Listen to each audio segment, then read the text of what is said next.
ఆదాయానికి మించి ఆస్తుల కేసులో వరంగల్ మైన్స్ ఏడీ జయరాజ్ కు ఏసీబీ కోర్టు రిమాండ్ విధించింది. భారీగా ఆస్తులు కూడబెట్టినట్లుగా గుర్తించిన ఏసీబీ జయరాజ్ ను అరెస్ట్ చేసి కోర్టులో హాజరుపరిచారు. దీంతో జయరాజ్ కు 14 రోజుల రిమాండ్ విధించింది ఏసీబీ కోర్టు. జయరాజ్ ఆదాయానికి మించి భారీగా ఆస్తులు కూడబెట్టినట్లు ACB నిర్ధారించింది.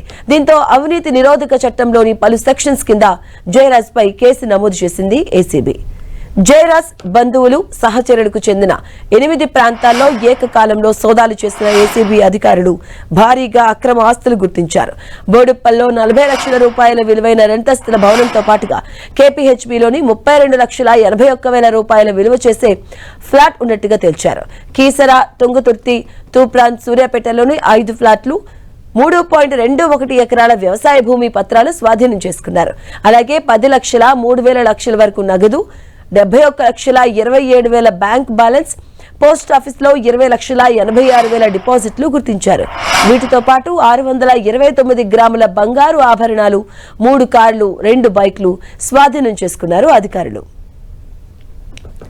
Jayaraj driver Sattunuri Yadaiah mobile phone అలాగే బ్యాంకు లావాదేవీలను పరిశీలించిన ఏసీబీ కీలక వివరాలు లభించినట్టుగా తెలిపింది.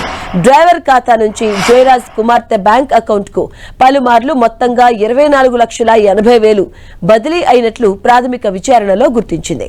ఇక ఇసుక రవాణా సంబంధిత కార్యకలాపాల్లో పాల్గొనే వ్యక్తుల నుంచి ఈ మొత్తాన్ని సేకరించి జయరాజ్ కుమార్తె ఖాతాకు బదిలీ చేస్తున్నట్లు డ్రైవర్ విచారణలో చెప్పాడని పేర్కొంది ఏసీబీ.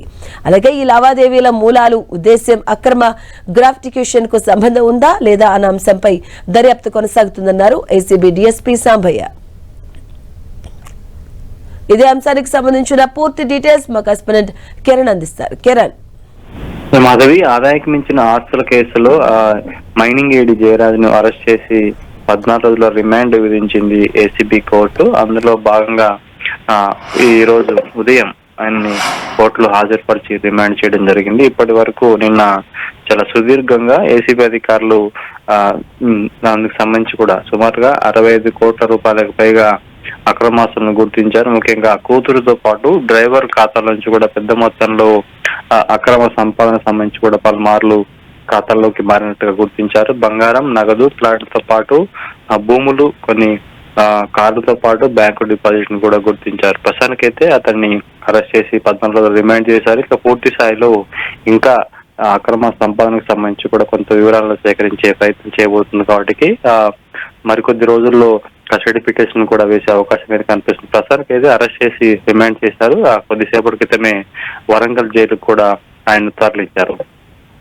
థాంక్యూ కిరణ్.